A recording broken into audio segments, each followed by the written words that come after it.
Bismillahirrahmanirrahim. Assalamu alaikum students. So as we previously discussed the topic skin of mammals, हम skin of mammal जो है उसको go through कर चुके हैं एंड वी हैव स्टडीड कि आपके पास जो स्किन है मैमल्स की वो 3 लेयर्स पे मुश्तमिल है, जिसमें एपिडर्मिस है, फिर डर्मिस है एंड देन हाइपोडर्मिस। और एपिडर्मिस जो है वो फर्दर आपके पास क्लासिफाइड है into the stratum corneum, stratum malpighium, and then we talked about the dermis, which is having the blood vessel, lymphatic vessels, nerve endings, small muscles, glands, etc. And then we talked about the hypodermis की हम बात कर चुके हैं। और हाइपोडर्मस के अंदर जो है connective tissues, adipose tissues, skeletal muscles की हम बात कर चुके। Then we talked about the functions of the mammalian skin.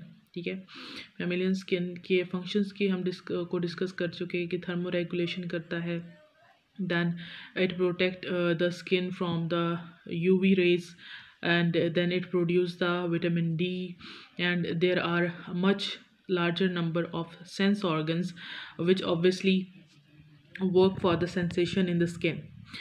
Now we will discuss the topic that is skin glands. तो हम skin glands जो है इनके बारे में डिस्कस करने वाले हैं। सो स्किन ग्लैंड्स के बारे में जब हम बात करें तो obviously glands which are something from which the secretions will be produced, एक ऐसा स्ट्रक्चर जिसमें से सिक्रीशंस प्रोड्यूस होंगे, हार्मोन्स प्रोड्यूस होंगे, इंजाइम्स प्रोड्यूस होते हैं, या कुछ भी आपके पास जो है वो सिक्रीशंस होती हैं that can be of any consistency, तो उसको हम क्या कहते हैं, ग्लैंड कहते हैं। तो आपके पास जो है वो स्किन के अंदर जो डिस्ट्रीब्यूटेड ग्लैंड्स होते हैं उनके बारे में हम पढ़ने वाले हैं। तो स्किन के अंदर जो है वो मेनली हम कहते हैं 2 तरह के ग्लैंड्स मौजूद होते हैं। एक जो है हम उसे कहते हैं स्यूडोरिफेरस ग्लैंड्स, जिसको हम स्वेट ग्लैंड्स भी कहते हैं, और दूसरा जो है उसको हम सीबम ग्लैंड या फिर ऑयल ग्लैंड जिसको हम कहेंगे। सो पहला जो ग्लैंड जिसको हम डिस्कस करेंगे दैट इज़ द स्यूडोरिफेरस और स्वेट ग्लैंड। स्वेट ग्लैंड के बारे में की डिस्ट्रीब्यूशन के बारे में बात करें तो हम कहते हैं कि ह्यूमन बॉडी सरफेस के ऊपर, पूरी बॉडी के ऊपर जो है वो आपके पास क्या डिस्ट्रीब्यूटेड होते हैं, स्वेट ग्लैंड्स डिस्ट्रीब्यूटेड होते हैं। और ऑब्वियसली स्वेट ग्लैंड है तो क्या प्रोड्यूस करेंगे, स्वेट, पसीना। ठीक है, अब हम कहते हैं कि आपके पास स्वेटिंग का जो प्रोसेस है, या हम कहते हैं जिस अमल के ज़रिए से स्वेटिंग होती है उसको हम क्या कहते हैं, प्रेस्पायरेशन। ठीक है, ये स्वेटिंग का अमल या सिंपली प्रेस्पायरेशन रेगुलेट करता है बॉडी टेम्परेचर को। कैसे, हम कहते हैं कि आपके पास जब बॉडी से what is perspiration, obviously the evaporation of water from the skin. जब स्किन से वाटर एवेपोरेट कर जाता है वही जिसे को हम कहते हैं पसीना आना, स्वेटिंग होना, या प्रेस्पायरेशन का अमल कहते हैं। प्रेस्पायरेशन के ज़रिए से क्या होगा, जब पानी एवेपोरेट होता है तो ऑब्वियसली उस जगह से आपके पास क्या हो जाता है, जैसे हम कहते हैं कि ऑब्वियसली स्वेटिंग का प्रोसेस मेनली जो है जब गर्मी आ रही होती है उसी टाइम पे होता है, तो वो जो हीट है बॉडी से उसको एवेपोरेट करवा देता है वाटर वेपर्स के साथ। जब हीट एवेपोरेट हो जाती है तो बॉडी का टेम्परेचर डाउन चला जाता है। सो थर्मो रेगुलेशन हो गई, टेम्परेचर जो है वो बॉडी टेम्परेचर रेगुलेट कर रहा है। वेपोरेशन के साथ जो है वो आपके पास जब वाटर वेपोरेट कर जाता है स्किन से तो बॉडी की अपर सरफेस के ऊपर जितनी भी हीट होती है वो वेपोरेट हो जाती है, बॉडी का जो टेम्परेचर है वो डाउन चला जाता है। तो एक कूलिंग इफेक्ट जो है वो बॉडी के ऊपर वो भी प्रोड्यूस हो जाता है। उसके साथ ऑब्वियसली ये होम्योस्टेसिस भी कर रहा है। होम्योस्टेसिस क्या है कि सेम कंडीशंस में रखना, मतलब जो आपके पास नॉर्मल बॉडी कंडीशंस हैं जिनके अंदर आप जो हमारी बॉडी जो है वो सर्वाइव कर सकती है, ज़िंदा रह सकती है, उसी कंडीशन के अंदर मेंटेन करके रखना वो होम्योस्टेसिस कहलाता है। तो पानी जो है अगर एक्सेसिव है, ज़्यादा है, तो वो बॉडी से बाहर चला जाएगा। पानी जो है वो आपके पास उसकी जो है वो ऑस्मो रेगुलेशन भी हो रही है। उसके साथ साथ हम कहते हैं कि टेम्परेचर जो है उसको भी क्या किया जाता है, रेगुलेट किया जाता है। और टेम्परेचर रेगुलेट कैसे किया जाता है कि हीट एवेपोरेट हो जाती है तो ज़्यादा टेम्परेचर जो है वो आपके पास जो टेम्परेचर बढ़ रहा होता है वो दोबारा से अपनी नॉर्मल रेंज जो 36 से 38 वाली डिग्री सेंटीग्रेड वाली ह्यूमंस के लिए होती है वो उसी के अंदर दोबारा से आ जाता है। तो होम्योस्टेसिस भी हो रही है। उसके अलावा हम कहते हैं कि आपके पास सर्टन स्वेट ग्लैंड्स होते हैं also produce the pheromones. Pheromones के बारे में हम पहले भी बात कर चुके हैं। तो कुछ जो है वो कह रहे हैं कि स्वेट ग्लैंड जो है वो फेरोमोन्स भी प्रोड्यूस करते हैं। फेरोमोन्स क्या होता है, आई ऑलरेडी टोल्ड यू कि आपके पास कुछ केमिकल्स होते हैं जो एनिमल्स अपनी बॉडी से प्रोड्यूस करते हैं उनको स्क्रीट करने का, उनको बॉडी से रिलीज करवाने का मकसद क्या होता है? कम्युनिकेशन। जैसे हमने फिशेस के अंदर हमने कहा था कि फेरोमोन्स प्रोड्यूस होते हैं, मतलब ये उनके एक बिहेवियरल एडेप्टेशन है, ठीक है। एक उनका एक रवैया बन चुका है कि उन्होंने जब क्या करना है, उन्होंने जब मैटिंग करनी है तो मैटिंग के लिए वो क्या करेंगे? फेरोमोन्स रिलीज करेंगे, सो दैट कि आपके पास सबको पता चल जाए कि this is the time for the mating. उसके अलावा आपके पास बाकी जो है वो किसी दूसरे तरीके की भी कम्युनिकेशन में हेल्प आउट हो सकता है, मतलब कि आपके पास जो है वो अपनी टेरिटरी को जो है वो क्या करने के लिए? कन्फाइन करने के लिए। पहले भी मैंने आपको बताया कि फेरोमोन्स होते हैं, अब हर एक जो स्पीशी होती है ना उसका एरिया होता है, उन्होंने अपना एरिया जो है कन्फाइन किया होता है, कि महदूद किया होता है कि इतना ये एरिया हमारा है, इसमें कोई और जो है वो स्पीशी नहीं घुस सकती। तो वो क्या करते हैं, अब वो हदबंदी करके यहाँ पे दीवारें या चार दीवारें तो नहीं बनाते, वो क्या करते हैं, वो अपनी बॉडी से एक स्पेशल तरह का जो है वो केमिकल रिलीज करते हैं, और वो उस बाउंड्री के ऊपर जहाँ तक उनकी हद होती है वो उसके ऊपर जो है वो रिलीज कर देते हैं। अब वो उनकी हद है, ठीक है। अब वो उनका टेरिटरी जो है वो क्या हो गया, वो आपके पास उनका कन्फाइन हो गया। अब उस स्पीशी, उसके अलावा कोई और स्पीशी जो है वो अंदर नहीं आएगी, क्योंकि वो आपके पास वो स्पेशल फेरोमोन के ज़रिए से पहचान लेगी कि इस जगह पे ये स्पीशी जो है वो एग्जिस्ट करती है। So this was about the sudoriferous glands. Moving on to next, here we has the sebaceous gland और द ऑयल ग्लैंड जिसको हम कहते हैं। ये बिल्कुल सिंपल, हम कहते हैं कि सिंपल ग्लैंड्स होते हैं, सिंपल ग्लैंड्स होते हैं बिकॉज हम कहते हैं कि आपके पास हेयर की बात हमने पीछे भी की थी कि आपके पास स्किन के अंदर क्या मौजूद होते हैं, हेयर का पूरा स्ट्रक्चर हमने देखा कि आपके पास जो है वो हेयर, अगर आप देख लेंगे इसको जस्ट आप जो है वो हेयर के हिसाब से देखें, अभी आपके पास ऊपर जो है वो पूरा का पूरा हेयर स्किन से निकला हुआ है और ये नीचे की तरफ रूटेड है, ठीक है। यहाँ पे इस जगह पे आपके पास जो है क्या है मौजूद है, ये हम कहते हैं कि ये वाला जो इसकी टिप होती है जहाँ से ये निकलता है इसको हम कहते हैं ये हेयर फॉलिकल है, या इसकी रूट बोलते हैं हम। तो आपके पास ये जो आपके पास सीबम या ऑयल ग्लैंड्स होते हैं, ये सेबेशियस ग्लैंड्स होते हैं, ये भी क्या होते हैं, ये आपके पास कनेक्टेड होते हैं उन फॉलिकल्स जो है के साथ जो ऑब्वियसली हेयर्स के हैं, and they are present in the dermis, not the epidermis. उसके बाद हम कहते हैं कि आपके पास जो है वो ये सीबम सिक्रीट करते हैं, ऑब्वियसली ऑयल प्रोड्यूस करते हैं। अब वो सीबम जो प्रोडक्शन ये कर रहे हैं, ये ऑयल प्रोडक्शन कर रहे हैं, वो काम क्या करेगा? ऑब्वियसली ऑयल है तो लुब्रिकेट करेगा, पहला काम क्या है? लुब्रिकेशन, ऑयलिंग कर देगा उस चीज़ की। और फिर आपके पास क्या करेगा? प्रोटेक्ट्स द हेयर्स को प्रोटेक्ट करते हैं। जैसे हम क्या करते हैं, हम अपने स्किन के अंदर ऑयलिंग करते हैं ना, तो सेम जो है वो नेचुरली भी ये प्रोसेस हो रहा होता है। आपको वो चिपचिपाहट क्यों फील होने लग जाती है if you not wash your hairs? तो आपके पास क्योंकि वहाँ पे बॉडी के अंदर क्या हो रहा है, ताकि जो सेबेशियस ग्लैंड है वो ऑयल प्रोड्यूस कर रहे होते हैं, जिसकी वजह से आपके पास जो स्किन जो हेयर्स हैं वो ऑयली हो जाते हैं।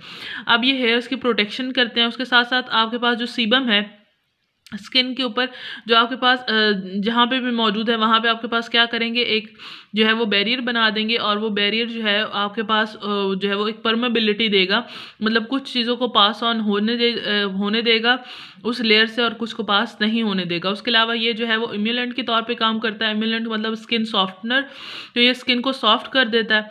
उसके अलावा हम कहते हैं कि आपके पास जो है वो प्रोटेक्शन करता है माइक्रो ऑर्गेनिजम्स की, मतलब माइक्रो ऑर्गेनिजम्स जो है उनकी ग्रोथ को भी रोकता है और उनको स्किन के अंदर पेनिट्रेट करने से भी रोकता है, क्योंकि हमने कहा ये परमेबिलिटी देता है।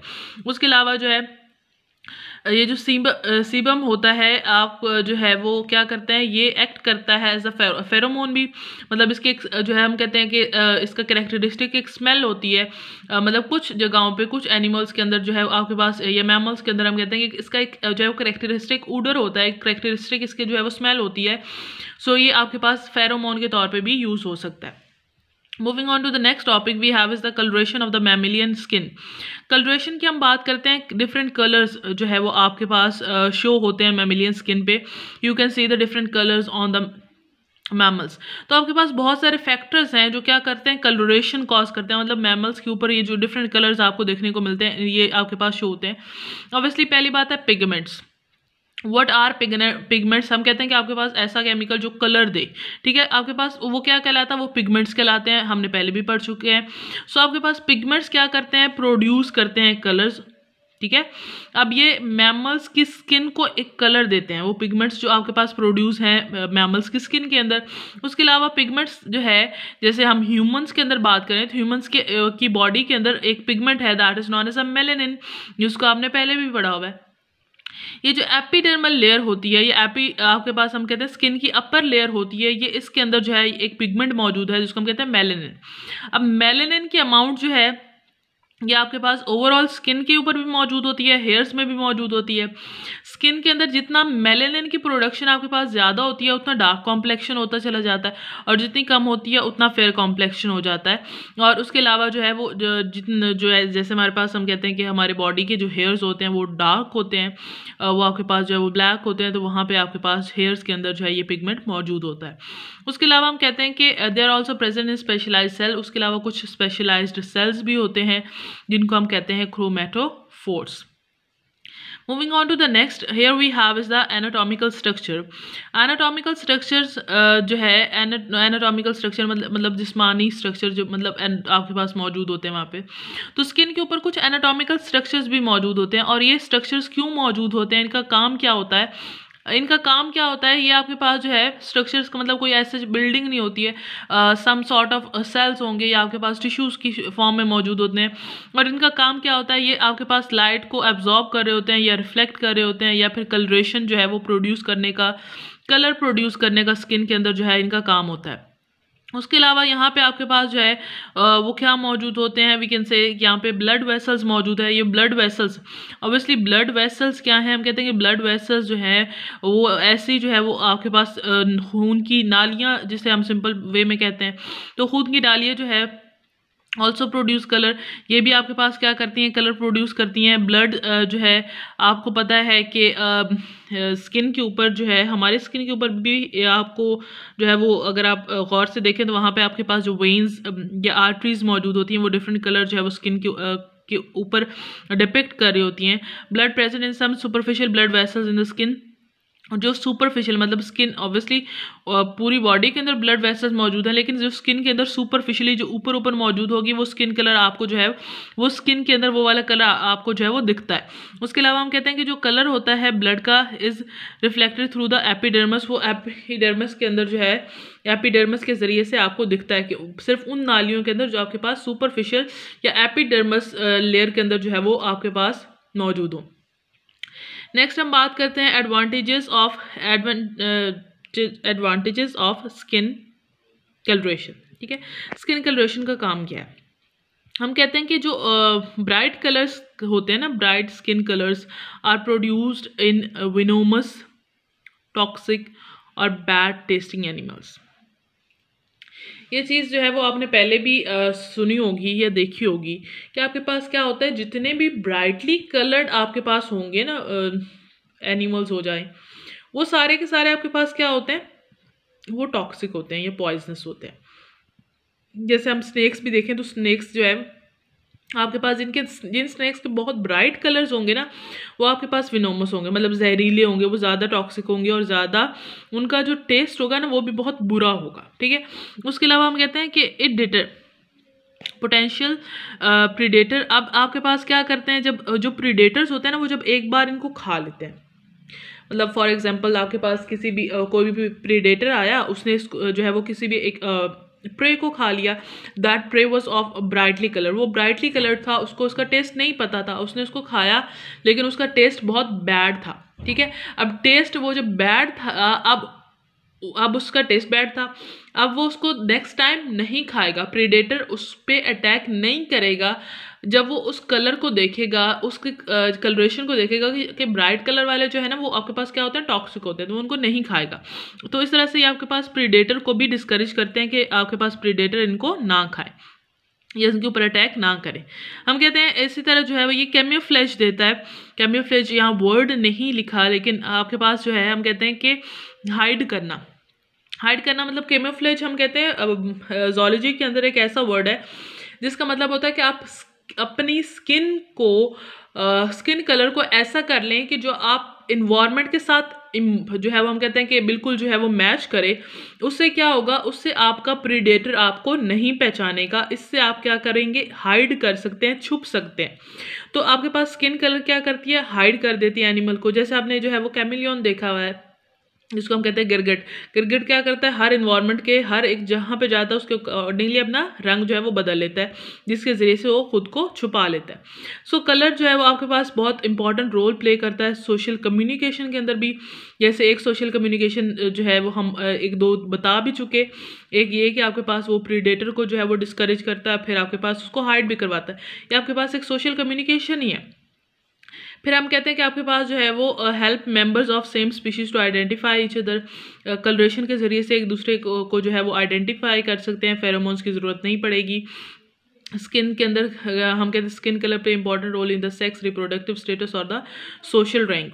उसके अलावा आपके पास जो यही जो कलरेशंस हैं ये बहुत ज़्यादा इंपॉर्टेंट है।